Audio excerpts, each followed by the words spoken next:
Shalom, selamat malam. Bersama saya Yosia Arifin. Renungan pada malam hari ini dari Pendeta Dr. Erastus Sabdono yang berjudul Belajar Mempercayai Dia.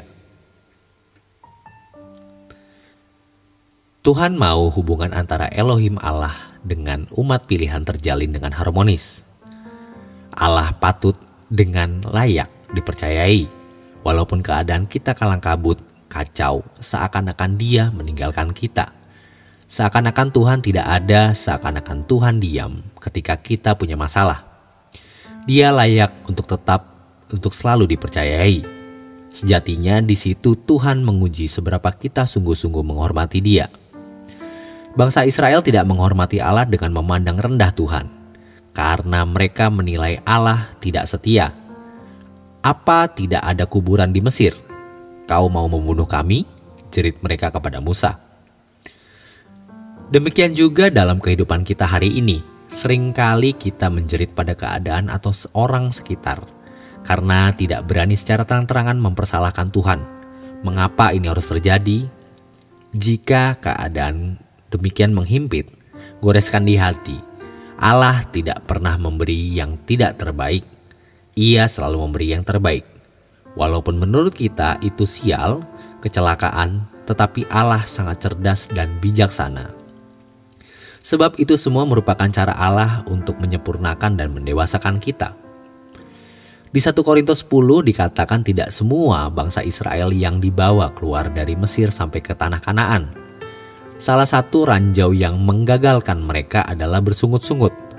Hati-hati, ini tidak mudah. Sebelum Tuhan Yesus yang memulai pelayanannya, kisah diawali dengan pencobaan dan diakhiri dengan pencobaan yang sama. Ketika disalib di antara langit dan bumi, ia tergantung dengan tubuh telanjang atau setengah telanjang. Ia berseru, Eloi, Eloi, lama sabachthani. Allahku, Allahku, mengapa engkau meninggalkan aku? Ia bisa meragukan Bapa, tetapi dia tetap mempercayai Bapanya.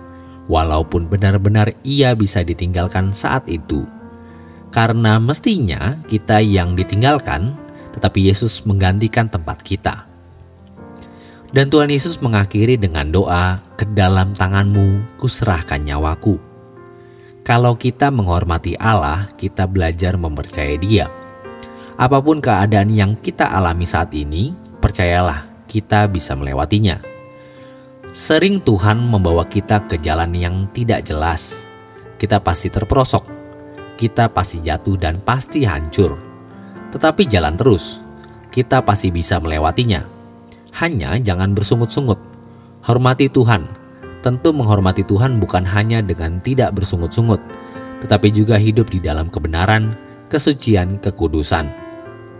Jaga hati dan pikiran kita dari apa yang tidak patut, dan Tuhan pasti akan menolong kita. Allah itu kuat, walau kadang-kadang Dia seperti tidak hadir dan membiarkan kita dalam keadaan terpuruk, dan makin terpuruk. Namun kita pasti tidak akan jatuh tergeletak. Tuhan pasti mengangkat kita, tetapi jangan hidup suka-suka sendiri. Hormati Tuhan dalam seluruh perilaku hidup kita. Nanti kita bisa melewatinya. Waktu akan membuktikan apakah kita takut dan hormat Tuhan atau tidak. Belum sampai kekekalan, di bumi ini pun akan nampak orang yang disertai Tuhan dan yang tidak disertai Tuhan. Percayalah, Tuhan tidak pernah meninggalkan kita. Kita menghormati Tuhan dengan mempercayai kehadirannya, penyertaan dan pemeliharaannya. Jadi kalau kita mulai kecil hati, mulai khawatir, berdialoglah dengan diri kita sendiri dan perintahkan untuk tidak berbuat salah kepada Tuhan. Allah yang kita sembah adalah Allah yang tidak berubah, dulu, sekarang, sampai selama-lamanya. Jadi kalau Tuhan memerintahkan bangsa Israel berjalan dari tempat persinggahan satu ke persinggahan yang lain, kemudian berkemah di Rafidim, maka Allah pasti menyediakan apa yang mereka butuhkan, Jehovah Jireh. Maka kita ikut Tuhan terus.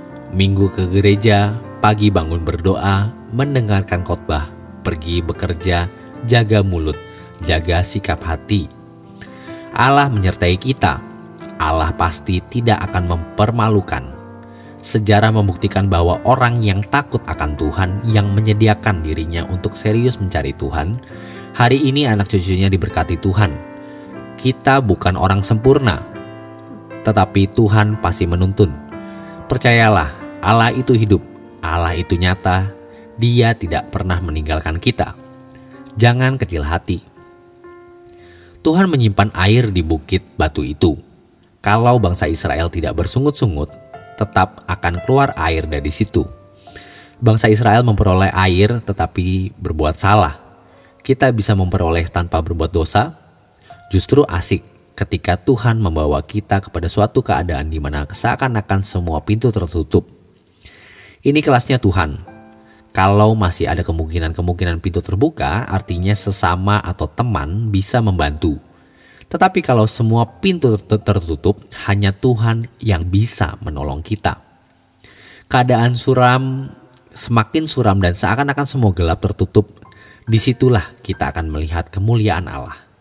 Jadi mulai hari ini kita tidak boleh lagi mencurigai Tuhan, sehingga kita tidak menghormati Dia. Apapun keadaan kita, percayalah Allah tetap menyertai kita. Demikian renungan pada malam hari ini. Selamat beristirahat. Tuhan Yesus memberkati.